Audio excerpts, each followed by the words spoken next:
In this video, I'm going to show you 7 different ways to prevent watercolor paper from buckling. Paper buckling is really annoying, and I totally get that this is a problem that you want some solutions for, and so we're going to start off with the most orthodox one and then go for a bit more adventurous method. First 2 methods I can't show you physically, I can just only talk to you guys about because I don't do those methods, and I'll tell you why I don't do those methods. The first method is to use a gummed tape. It's a gummed paper tape. It looks like a brown paper tape, which I will put a picture up here so you can see, as well as links to where you can get them down in the description.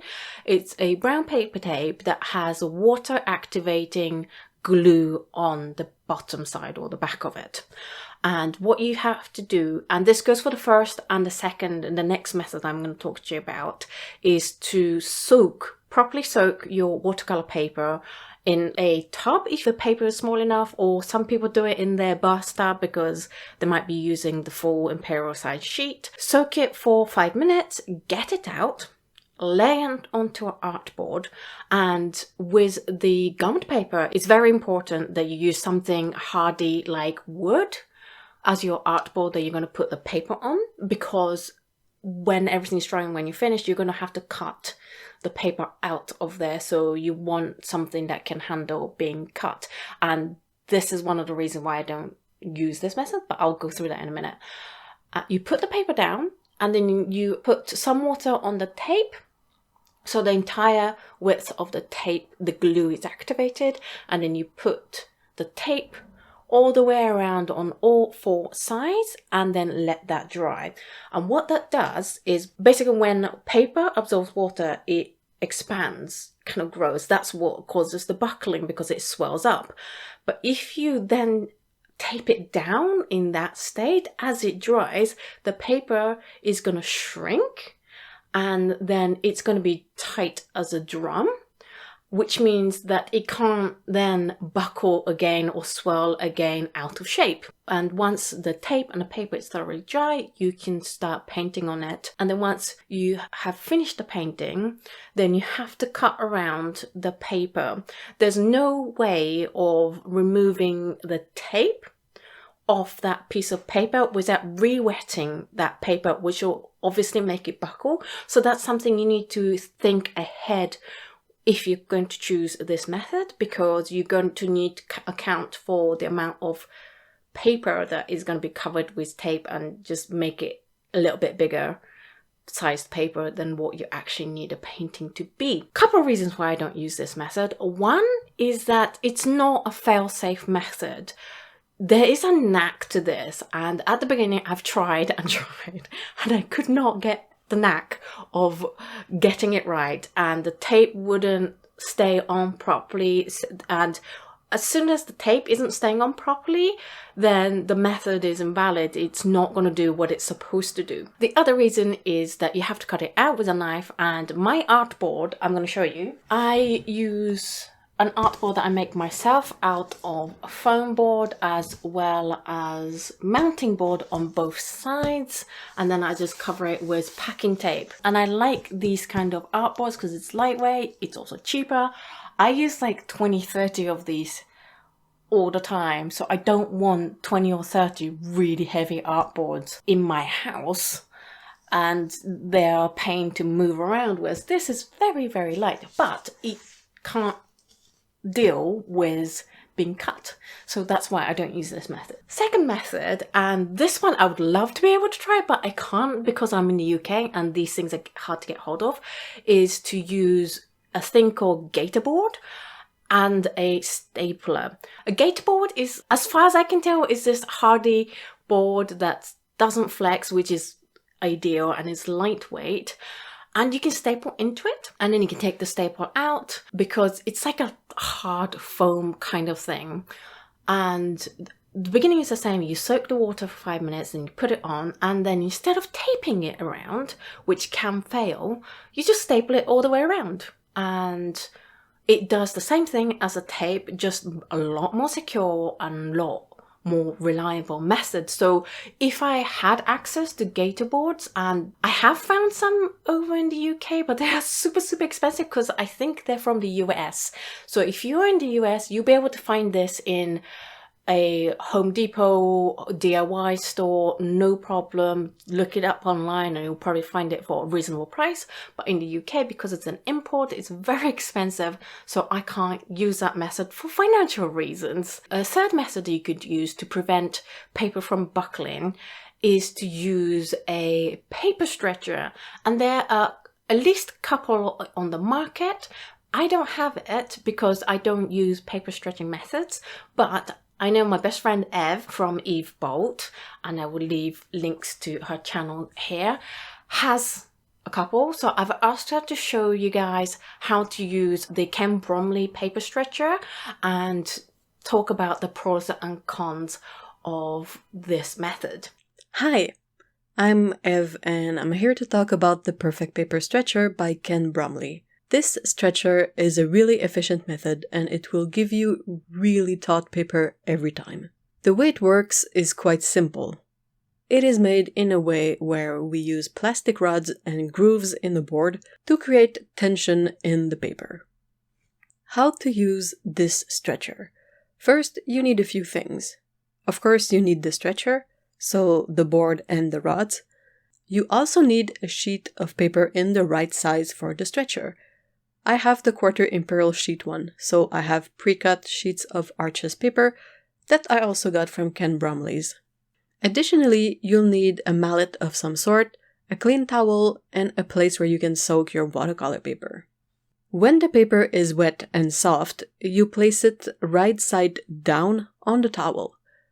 Then you put the flat side of the board on the back of the paper, centered. Surface tension makes the paper stick quite well to the board. You fold over the overlap and pinch the corner of the paper, and then starting with the long sides, you place a rod and you hammer it in the board.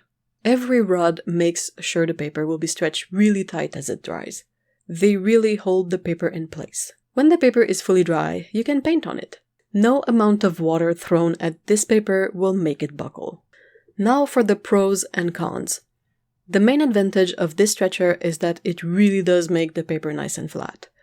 Also, it makes it easier to use a lighter paper like 90 pounds, which is less expensive. The board is really nice wood, well made, and sturdy. Also, if you compare this one to other stretchers, it doesn't have a raised border, so it's much easier to paint on it. There's nothing in the way of your hand or of your washes. Unfortunately, there's a few cons. The first one being that this board is a bit on the expensive side. It's great quality, but it's still an investment.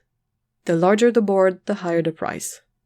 I would say that a second small downside to it is that you need extra stuff to make it work. I had to buy a container for water and a mallet on top of the stretcher and paper. That makes the initial investment higher. The last con for me is that I find it quite hard to free the painting from the board when I'm done.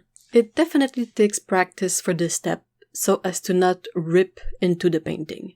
All in all, I think the stretcher is the best I've seen and tried. Like any tool, it requires some practice to really get the hang of it, but it's still very easy to use and great to paint on. I like it and I'm really happy I got this tool. Thank you, Ev, for sharing that with us. By the way, guys, if you don't know Ev's channel, she covers watercolor. She's been doing this longer than me. She knows so much more than me, so do go check her out. Also, she edits my videos, and if you're looking for a video editor, then she is such a good video editor, so I highly recommend it. I will leave links down below to her channel and where you can contact her. Thank you so much, Ev. The fourth way that you can prevent paper buckling is to use paper blocks, and these are stacks of watercolor paper that looks like sketchbooks, but it actually has glue almost all the way around with a little gap where there isn't glue so you can peel it off later. But what it does is that it ensures the paper that you're painting on, which is the top one, is glued to the rest of the pad, and it's usually backed up with a very hard cardboard so it's not going to flex. It holds all four sides for you so that when you paint it and it dries, there's nowhere for the paper to buckle and give way. And then once you finish painting that painting, you slide a palette knife between that gap where there is no glue, and you can just peel all the way around and take that painting off, and then there'll be another fresh paper ready and waiting that's already prepped for you. Lots of brands do make watercolor block. Couple of things to note is that there are other very similar products out there that has similar names, but they might not be glued. So you gotta make sure, and different brands use different names for this, which is really annoying. So when you come to buy it, make sure to note that it does have glued side, because I've bought so many pads that weren't glued. The other advantage is that it comes in lots of different sizes, so you can experiment with, unique shapes, that you can get nice and long ones, square ones, whatever shape you want. The downside to this method, one, is it's super expensive. Because of the effort that's required, the glue and stuff, it's so much more expensive than buying a full sheet of watercolor or in using sketch pads. It's so much more expensive. The other thing is that they don't come in big sizes, which is not going to be a problem for most of you, but I like to paint in like half sheet to full sheet paper, nice and big sizes, and they don't come in that. And if they did, I wouldn't even want to know how much those cost, because they are very, very expensive. But it doesn't mean you don't have to do any prep. It's there, it's consistent, it works. So if you only do a few paintings at a time, or if you paint small, it is a really great option for you. The next three methods I'm going to talk about, I am actually going to do a little experiment for you guys, so you guys can see how different or how effective the three different methods are, so you can decide for yourself which one you like. First is what I do most of the time, which is to just tape the paper on with a masking tape. And this is dry paper. You put it onto your artboard and you just tape it down. The second one is to wet the back of the paper as well as the front.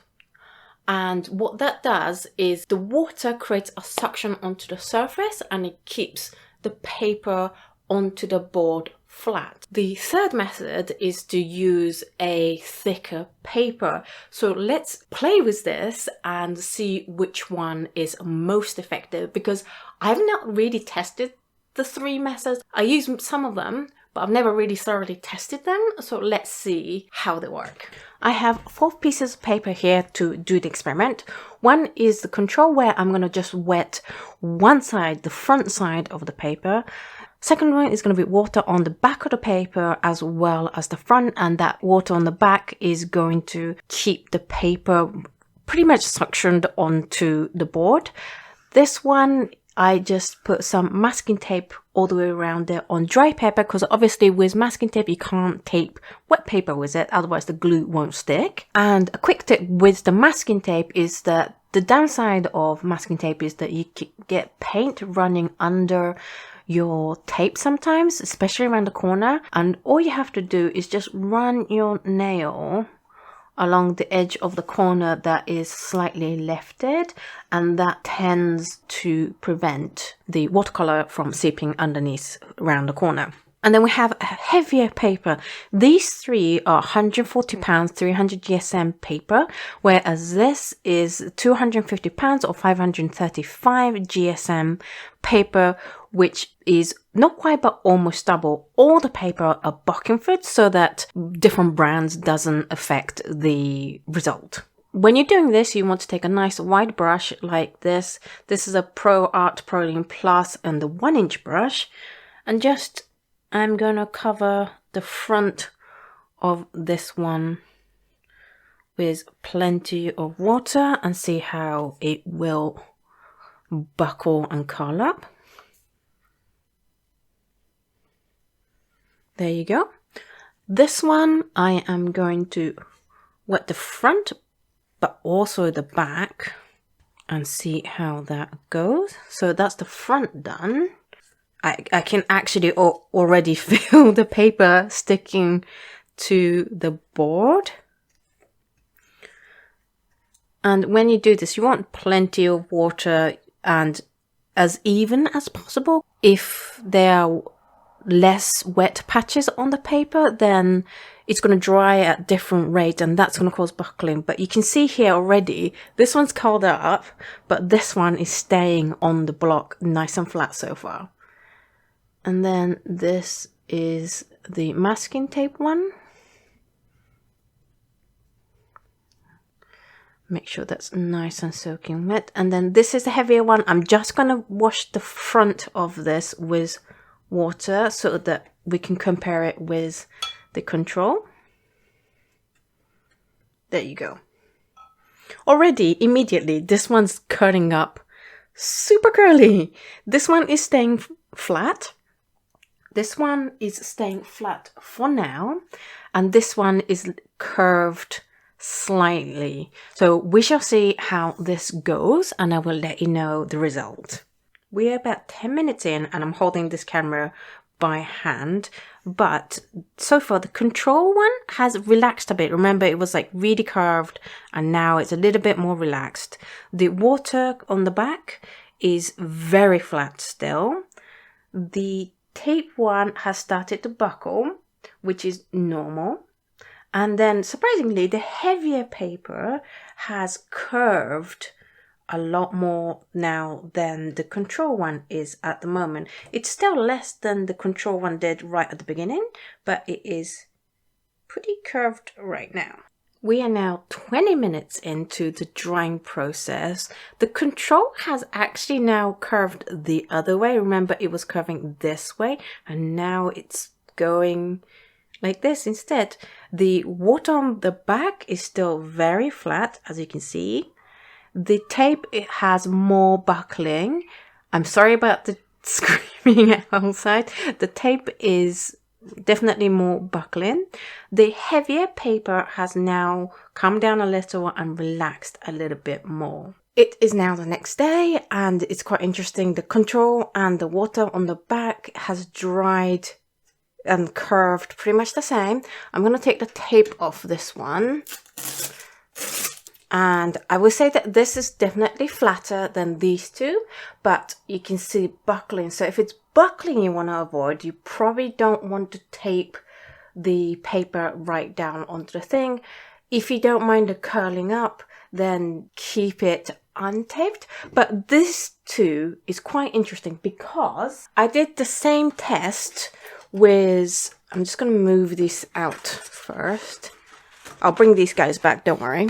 I did the same test, just with a bigger piece of paper and a cotton paper. These were Saunders and Waterford 300 GSM paper, and this was with the water on the back, and this was with the nothing on the back, just water on the front. And there's definitely a lot more curve on this than there is on this. So I thought, okay, this might be a viable method to keep it relatively flat. But looking at this and this, which kind of looks pretty much the same in terms of how bent they are. There you go, that's from the side. And I can just do this and they will rock for a while. The effectiveness of water on back, I guess, depends on either the size of the paper and or the quality of the paper. These are cellulose paper and this is cotton, so it might react differently. So I would suggest that you do your own tests on the paper that you're going to be wanting to keep flat to figure out which one is best for you. I have seen master painters do like a full painting with just water on the back rather than taping it down and things. So it is possible, but you are going to have to experiment a lot. Getting back to these little guys, the heavy paper, or the heavier paper, it curved, but not as much. Can you see that?